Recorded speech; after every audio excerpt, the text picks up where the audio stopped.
Halo guys, Assalamualaikum warahmatullahi wabarakatuh. Ketemu lagi dengan aku, Feby Eka Purwaningsi. Jadi, hari ini aku bakal membahas tentang buku ini, yaitu buku Rahmadi Agus Triyono.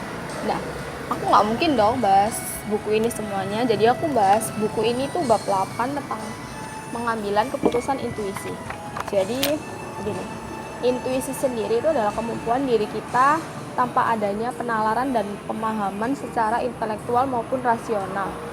Jadi intuisi sendiri itu terjadi di dasar bawah sadar diri kita sendiri.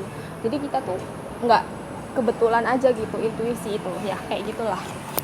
Intuisi adalah kemampuan memahami sesuatu secara sesuatu tanpa adanya rasional dan intelektual. Jadi intuisi sendiri itu terjadi secara nggak sadar, yaitu kesadaran di bawah sadar kita.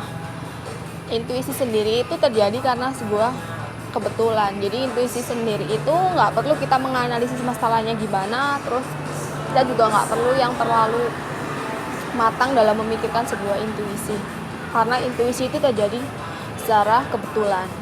Nah, intuisi itu 3 hal penting yang harus diketahui dari intuisi, yaitu heart itu cara kapasitas hati kita, yang kedua adalah hand itu cara berpikir kita, yang ketiga adalah yaitu perilaku.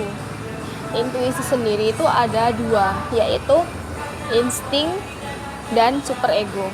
Insting itu seperti kayak gini, ada kan orang yang taekwondo, jadi dia tuh punya insting untuk bikin lawannya dia itu kalah. Nah, itu insting. Sedangkan superego itu adalah kayak kita, aku nih ya, banyak tugas yang dikumpulin untuk besok. Nah, pada hari itu teman-teman aku tuh ngajak aku buat ke mall. Nah, super ego itu aku ngambil keputusannya aku lebih baik ngerjain tugas aku yang dikumpulin besok daripada aku harus ke mall yang mungkin itu bisa dilakukan hari-hari besok, ataupun aku nggak ke mall juga nggak masalah gitu. Jadi insting sama super ego itu beda. Super ego tuh lebih kayak kita sebab akibatnya tuh kita pikir banget, itu super ego. Kalau insting tuh benar-benar secara kebetulan, jadi kita nggak bisa yang insting tuh langsung muncul ting gitu, jadi nggak bisa dipikirin sebab akibatnya kayak super ego gitu. Jadi membuat penilaian tentang sukses enggaknya sebuah intuisi itu sebenarnya nggak sulit sih. Penilaian intuisi itu dapat sulit kita ngambil keputusan tuh karena kita nggak menganalisis dulu sebab akibatnya. Jadi kalau kita nggak menganalisis dulu intuisi itu sebab akibatnya apa, pasti kita hal itu bakal merugikan kita sendiri, karena kita nggak mungkin mempercayai intuisi itu secara harus 100% kita percaya, karena dia itu kan kebetulan datangnya tiba-tiba. Jadi kita mending harus menganalisis dulu dia itu sebab akibatnya apa gitu. Intuisi sendiri itu adalah sebuah kebutuhan manusia memang. Jadi emang ya contohnya kayak gini lah, kita mau beli apapun itu pasti kita butuh yang namanya pemikiran gitu. Kita mau ke kanan dan ke kiri aja gitu, kita kan juga pasti butuh mikir gitu loh. Jadinya kalau aku ke kanan jadi gimana, aku ke kiri jadi gimana gitu. Emang intuisi itu terjadi di semua seseorang gitu. Semua manusia pasti mengalami intuisi ini. Jadi sebelum kita mengambil keputusan tentang apa yang akan kita lakukan, jadi paling gak kamu harus tahu gitu loh. Pilih yang emang kamu benar-benar butuh.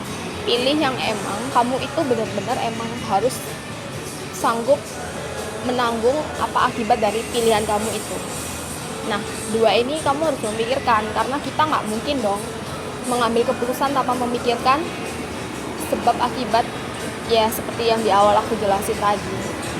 Jadi untuk mengimplementasikan super ego, aku akan memberikan hadiah yang paling aku sayangi buat adik aku. Jadi aku akan memberikan HP ini.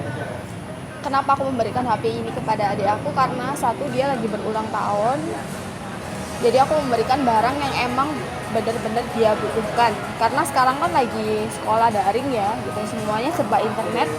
Jadi aku memberikan HP ini kepada adik aku karena HP dia rusak. Nah, mau nggak mau dia kan harus punya HP baru karena sekolah sekarang itu pakai internet gitu. Semuanya itu lewat online. Jadi kalau dia nggak pakai HP baru, dia nggak akan bisa sekolah gitu. Jadi ini aku kasih adikku, semoga bermanfaat buat dia karena emang dia lagi benar-benar butuh HP ini.